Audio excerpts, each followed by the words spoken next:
तो बुलेटिन की शुरुआत करेंगे प्रधानमंत्री नरेंद्र मोदी के महाराष्ट्र दौरे से जुड़ी बड़ी खबर के साथ। प्रधानमंत्री नरेंद्र मोदी ने महाराष्ट्र के मालवन में छत्रपति शिवाजी महाराज की मूर्ति गिरने पर माफी मांगी है। उन्होंने कहा कि छत्रपति शिवाजी महाराज हमारे लिए केवल राजा महाराजा ही नहीं बल्कि आराध्य देव हैं। मैं उनके चरणों में गिरकर उनसे माफी मांगता हूं। छत्रपति शिवाजी की मूर्ति गिरने का मामला कई दिनों से सुर्खियों में है। इस मामले में सिंधुदुर्ग पुलिस ने स्ट्रक्चरल कंसल्टेंट और ठेकेदार चेतन पाटिल को गिरफ्तार कर लिया है।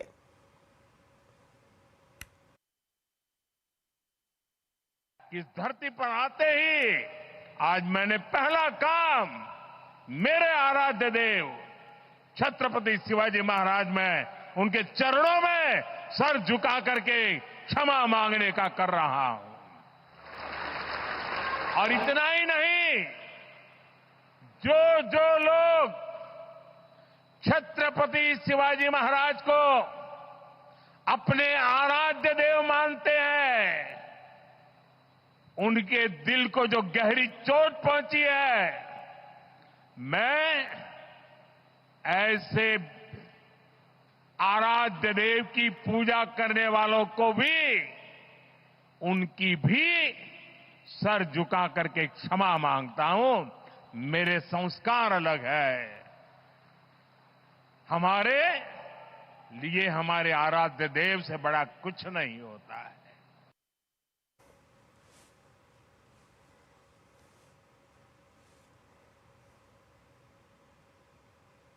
प्रधानमंत्री नरेंद्र मोदी ने मुंबई में ग्लोबल फिनटेक फेस्ट में एआई के मिसयूज पर चिंता जताई। उन्होंने इसको लेकर फ्रेमवर्क की जरूरत पर जोर दिया। ग्लोबल फिनटेक फेस्ट जियो वर्ल्ड कन्वेंशन सेंटर में हो रहा है और आज आखिरी दिन है। प्रोग्राम में 800 से ज्यादा स्पीकर और 80,000 से ज्यादा प्रतिभागी शामिल हुए। वहीं प्रधानमंत्री नरेंद्र मोदी ने पालघर में 36,000 करोड़ के वाधवन प्रोजेक्ट की भी आधारशिला रखी। एआई के दुरुपयोग से जुड़ी आपकी चिंताओं को भी समझता हूं। इसलिए भारत ने एआई के एथिकल यूज के लिए ग्लोबल फ्रेमवर्क बनाने का भी आह्वान किया है।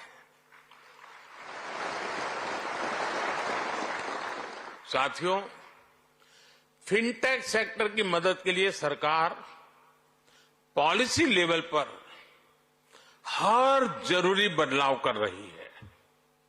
हाल में हमने एंजल टैक्स को हटाया है। हमने देश में रिसर्च और इनोवेशन को बढ़ावा देने के लिए 1 लाख करोड़ रुपए का फंड बनाने की घोषणा की। प्रधानमंत्री नरेंद्र मोदी ने महाराष्ट्र के पालघर को बंदरगाह परियोजना की सौगात दी है। पालघर में वाधवन पोर्ट प्रोजेक्ट पर 76,000 करोड़ रुपए की लागत आएगी। इसका पहला फेज 2029 तक पूरा होगा, जबकि दूसरा फेज 2039 तक पूरा किया जाएगा। इससे भारत की समुद्री कनेक्टिविटी को बढ़ावा मिलेगा।